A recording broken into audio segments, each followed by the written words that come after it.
Hello traders, market open 9:15 a.m. It's a gap up market, positive market. In this chart automatically you will get calls like a signal. If a buy call generated, buy signal means green color candle will open. Right now it's a buy call, buy signal generated, so green color candle open. Like this daily automatically it will indicate calls like a signal. You will get entry point, target and stop loss. Through this entry you can do your intraday trading. So during this Monday market, in 1 minute of market open, the buy call came buy at 54,883. That straight white line from green candle, that is the entry line. Above line are target line, below red color line is the stop loss line.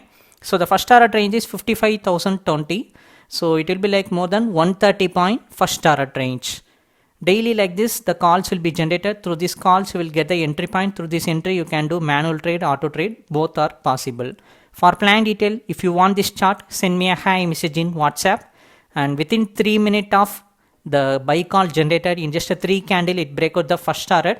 Continuous bullish momentum after a volatile, up and down volatile like that. At 9:55, it break out the second target range also. Like this call generated and breakout both the target. If you want to subscribe for this chart, if you want this chart, send me a hi message in WhatsApp. Thank you.